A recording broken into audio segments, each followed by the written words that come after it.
આજે હું તમારી સાથે શેર કરીશ જુવારના લોટની મસાલા સ્ટીક। આજે આપણે એક જ લોટમાંથી બે અલગ નાસ્તા બનાવીશું અને ટેસ્ટમાં પણ એકદમ સરસ લાગશે। આ સ્ટીક એકદમ ક્રિસ્પી બનશે।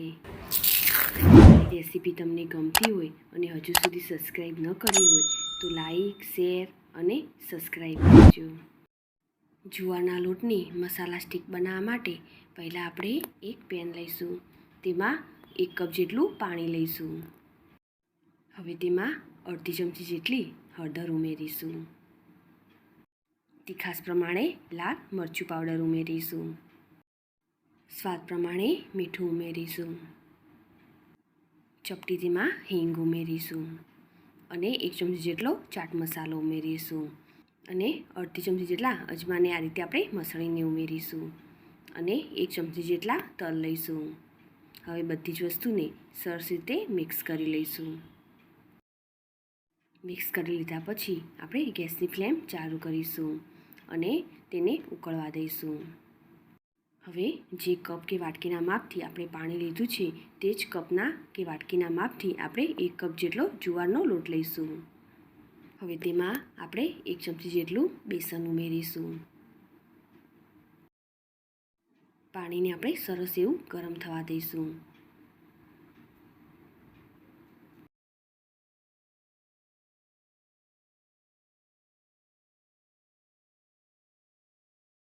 પાણી સરસ એવું ગરમ થઈ ગયું છે। હવે આપણે તેમાં લોટ ઉમેરીશું। હવે આપણે ગેસની ફ્લેમ બંધ કરી દઈશું।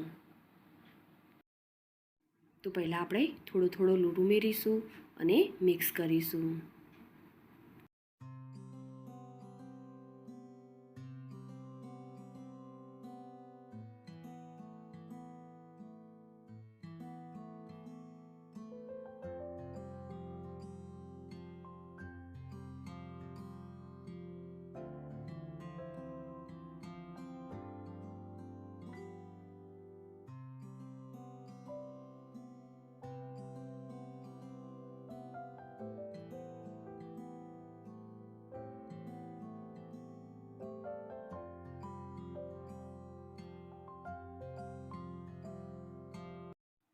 મસાલાવાળા પાણી સાથે લોટ સરસ રીતે મિક્સ થઈ ગયો છે।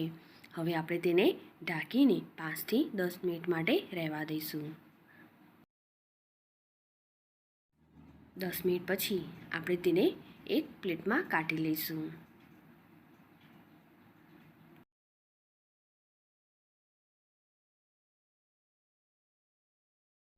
હજુ આ લોટ ગરમ છે, તેને આપણે હલકા હાથે આ રીતે સરસ રીતે મસળી લઈશું।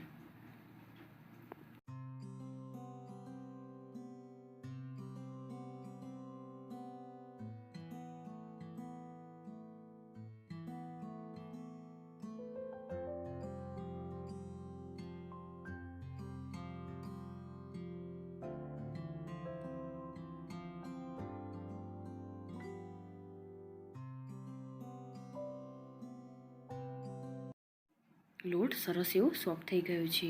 હવે આપણે તેને થોડું તેલ લગાવી લઈશું અને તેને મસળી લઈશું।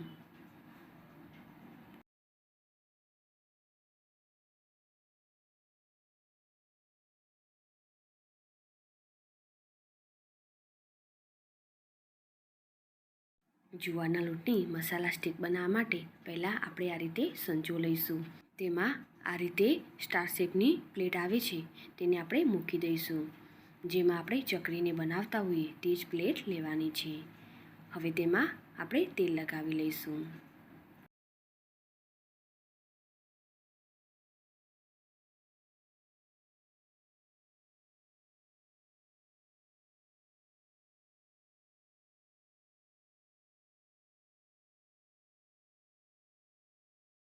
હવે આ લોટને આપણે સંચામાં ભરી લઈશું।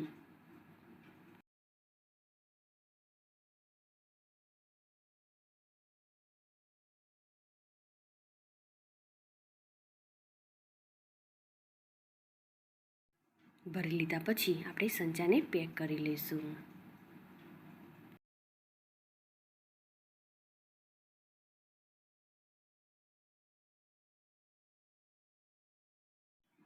લોટને આપણે સંચામાં ભરી લીધો છે. હવે તેલ ગરમ કરીશું અને તેમાં આ રીતે આપણે સ્ટીક બનાવી લઈશું. તો આ રીતે થોડી થોડી સ્ટીક પાડીને તેને આપણે આ રીતે ટુકડા કરી લઈશું અને તેને તળી લઈશું. શરૂઆતમાં ગેસની ફ્લેમ હાઈ રાખીશું અને પછી મીડિયમ કરી દઈશું. શરૂઆતમાં આ રીતે બબલ્સ દેખાશે. બબલ્સ ઓછા થઈ જશે એટલે આપણી સ્ટીક સરસ એવી તળાઈ જશે.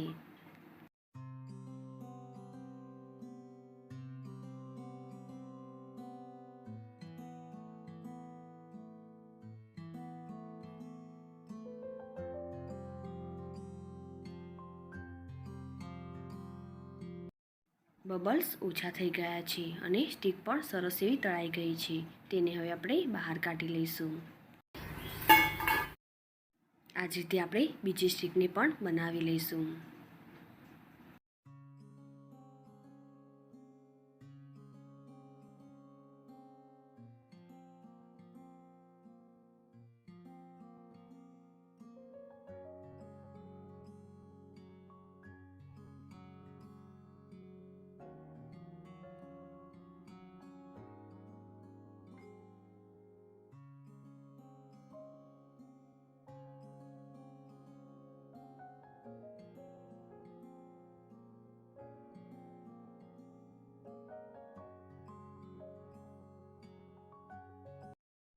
બીજી વખત પણ આપણે સ્ટીકને તળી લીધી છે.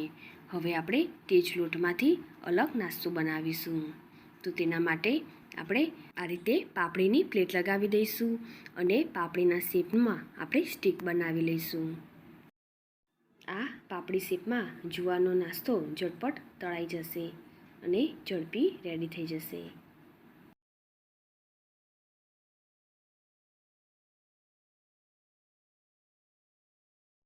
સરસ એવી તળાઈ ગઈ છે. હવે આપણે તેને બહાર કાઢી લઈશું.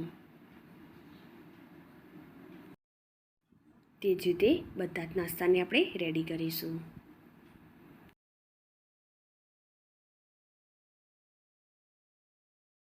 તો જુવારના લોટની મસાલા સ્ટીક અને પાપડી બંને આ રીતે તૈયાર છે.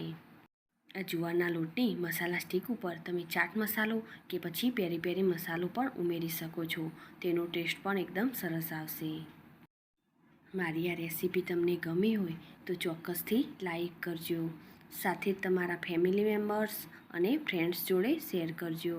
અને મારી આ ચેનલને સબસ્ક્રાઈબ કરી બાજુ આપેલ બેલ આઇકોન પ્રેસ કરજો, જેથી નવી રેસીપીના અપડેટ તમને મળતા રહે.